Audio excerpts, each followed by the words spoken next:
Welcome to Easy English Podcast. I'm Lisa. And I'm Eric. If you're looking to boost your English in a fun and easy way, you're in the right place. What are the words today, Eric? The first word today is constantly. Then we will continue with cheerful and to admit. Then to get out of hand. And the final one is mind your own business. So, the first word today is constantly. Constantly. Constantly. Great. So what does constantly mean? Constantly is an adverb. It means all the time or very often. When something happens constantly, it happens again and again without stopping. Yes, that's right. Now let's give some example sentences. Eric, you go first. Here's the first example sentence. She is constantly studying for her exams. It means she is always studying for her exams without taking many breaks. Exactly. Now, your turn, Lisa. Okay. The second example sentence is, the baby is constantly crying. It means that the baby is crying very often, almost all the time. Right. Constantly is used to describe actions that happen very frequently or without stopping. Now, let's listen to a sample dialogue using the word constantly. Alex and Jamie are talking in an office. Jamie, why are you constantly checking your phone? I am waiting for an important message. I need to check it all the time. I see. But constantly looking at your phone can be distracting. You're right. I will try to check it less often. That was a good dialogue. Now, let's talk about it. Lisa, do you find yourself constantly checking your phone? Sometimes, yes. When I expect an important message, I often check my phone. What about you? I do the same, especially when I am waiting for news or an important email. Do you think checking your phone constantly is a good habit? Not really. It can be distracting and take away from other important tasks. I agree. It's better to check it less often and focus on what you are doing. So, what can we tell our listeners about using the word constantly? We can tell them to use it when they want to describe something that happens all the time or very often. Yes, and remember that constantly can help to show that an action is repeated very frequently. That's right. Well, that's all for the word constantly. We hope our followers learned something new. Now let's move on to our next word. The next word is cheerful. Cheerful. Cheerful. Cheerful means feeling or showing happiness. When someone is cheerful, they are happy and make others happy too. Yes, that's right. Now, let's give some example sentences. Eric, you go first. Sure. Here's the first example sentence.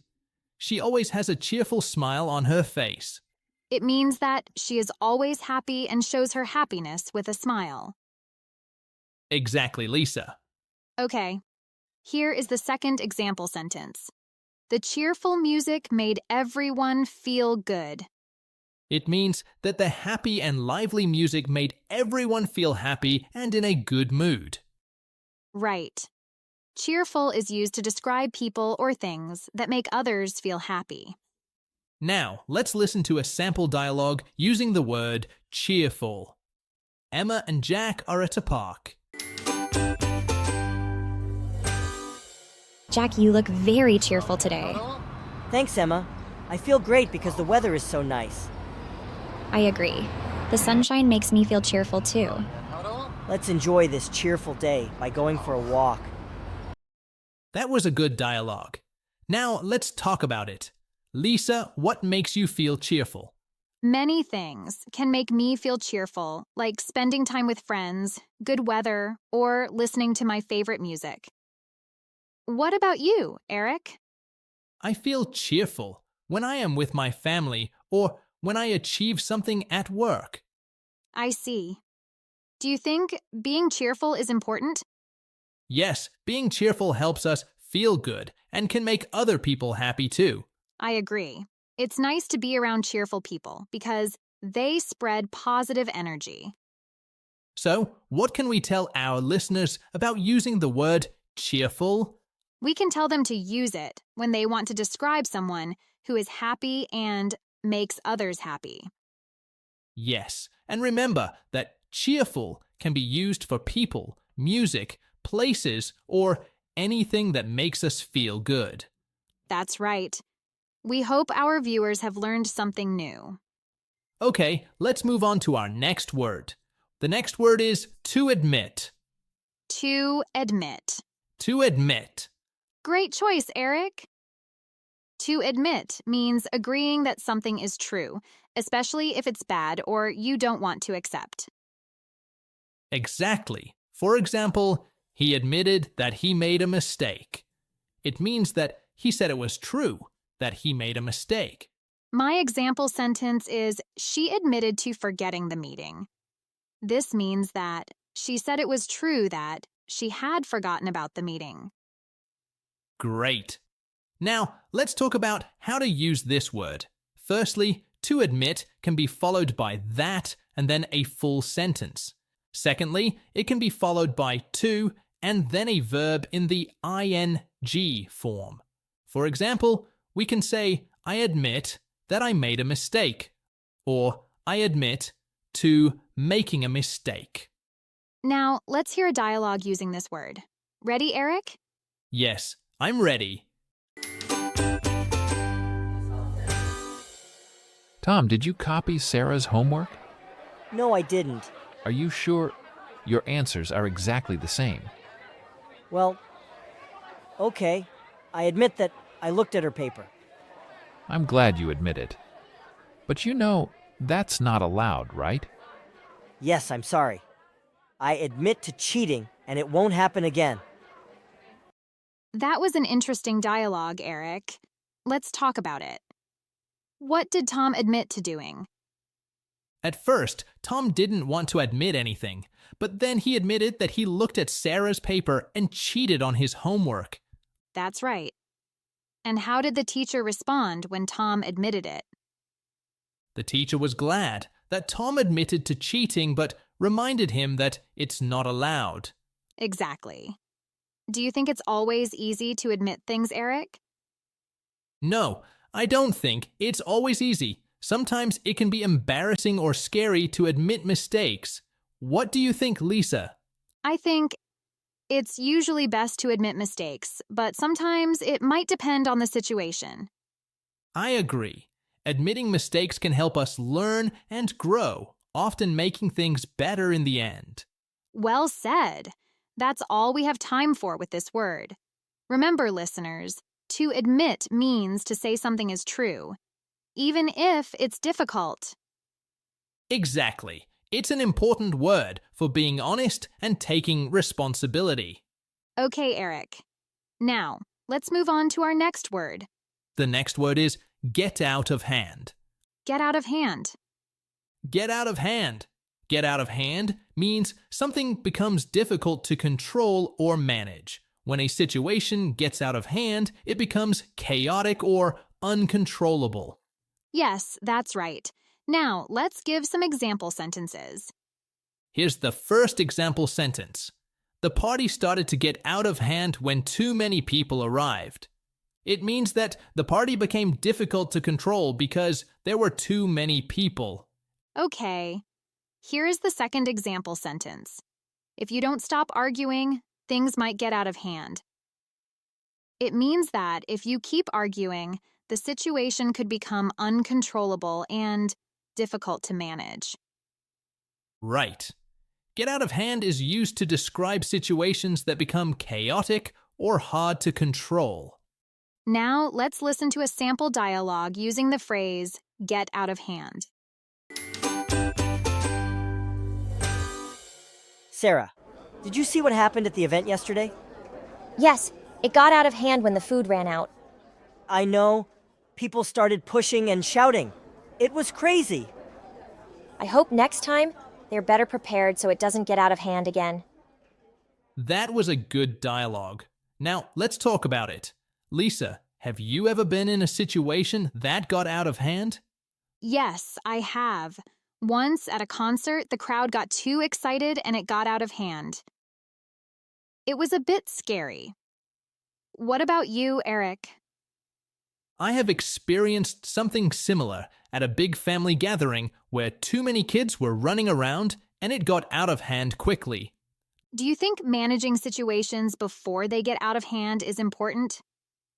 Absolutely. It's always better to keep things under control to avoid chaos. I agree. Preventing things from getting out of hand can keep everyone safe and happy. So, what can we tell our listeners about using the phrase, get out of hand? We can tell them to use it when they want to describe situations that become uncontrollable or chaotic. Yes, and remember that get out of hand can help to show that a situation needs to be managed carefully to avoid problems. Okay, let's move on to the last word. What's the last word, Eric? The last word is mind your own business. Mind your own business. Mind your own business. Mind your own business is a phrase. It means to stop being interested in other people's affairs or problems. Here's an example sentence. When I asked him about his plans, he told me to mind my own business.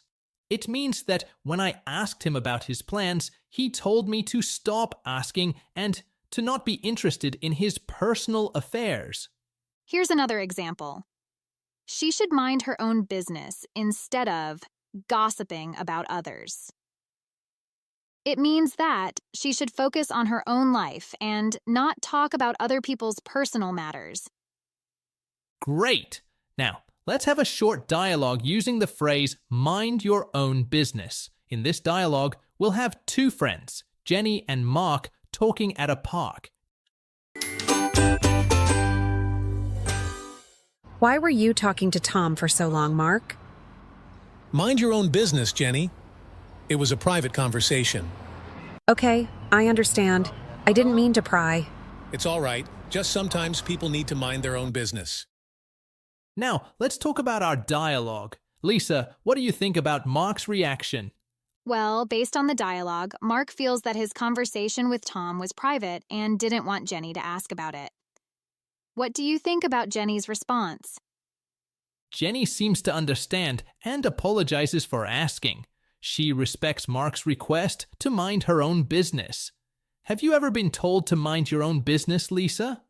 Yes, once I was curious about a friend's personal problem, and she told me to mind my own business. It made me realize I should respect her privacy. How about you, Eric? Yes, I've been told that too. It's a good reminder to respect other people's boundaries. Do you think it's always rude to say, mind your own business? It can sound rude, but sometimes it's necessary to protect one's privacy. It's important to say it politely, if possible. I agree. Saying it politely can help avoid hurting someone's feelings. Do you know any other phrases that mean the same as mind your own business? Yes, phrases like stay out of it or it's none of your business have similar meanings. All right, we hope you found it helpful and fun. Please subscribe and like the video and practice the words of today. Thanks for listening. Keep practicing and keep learning. Bye for now. Bye-bye.